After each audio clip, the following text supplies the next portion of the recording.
Week one of Amanda's sojourn to Malta, and the CEO's blog will be brought to you in a different format, and I'll be simply talking away to the screen here, all lost by myself. But this week, the first of our topics is in relation to the nasty incident that happened at Tabcorp Park, Menangle yesterday when Joey Sultana was involved in an accident.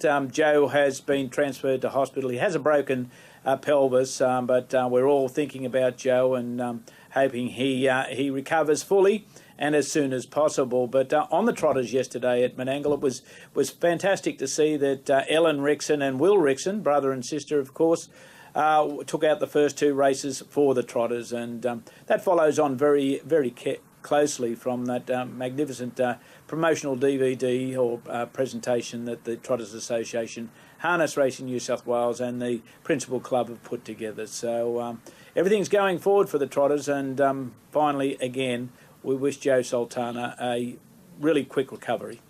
The Rising Stars Championships is upon us again, and of course we know we pull some of the best young talent from across the state together to compete in a week-long championships that take in most of the tracks. And it's pleasing to note that this year we've got some really good talent, as we've had in previous years where they've gone on to be the best in our sport. And this year, representing each of the regions are, from the North East, Brad Elder and Daniel Morgan; the Metro, Ellen Rixon, Martel Maguire and Stephanie Lippiat; South West and Riverina, Cameron Hart and Peter McRae; Western Districts, Michaela Barnes; South Coast, Maddie Young; and visiting from Western Australia is Michael Ferguson. And of course, we wish them all the best for the week-long activities. We'll have a championship winner on Alabar Breeders' Challenge Day, Sunday 25th of June. And I wish them all the best again, and I hope all the trainers nominate their horses. Remember, these are penalty-free races, so the prize money's good,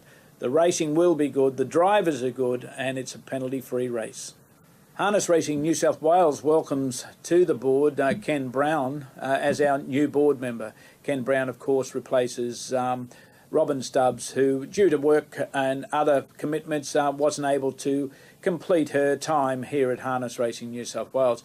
Ken Brown is well known to the industry and comes to us with a wealth of knowledge. The talent and the contribution that Ken will put into our board is immeasurable, and he'll be out and about at tracks and race meetings soon enough, and the fraternity can talk to him about where we need to go, and Ken's probably been there and can help us in every respect. So welcome aboard, Ken Brown, and congratulations on your appointment. And as I said, the Minister for Racing fully endorsed it.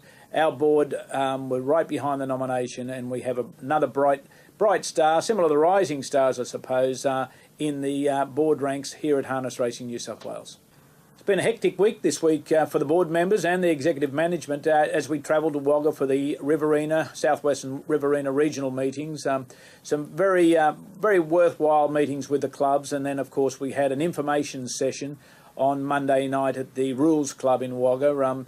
A good turnout there. We delivered quite a few messages. We tried to paint the path forward and how we do certain things at Harness Racing New South Wales. That roadshow, of course, will move on to our other regional meetings coming forward. But I think the most important, or the biggest aspect that everybody wanted to know about was the new track at Wagga.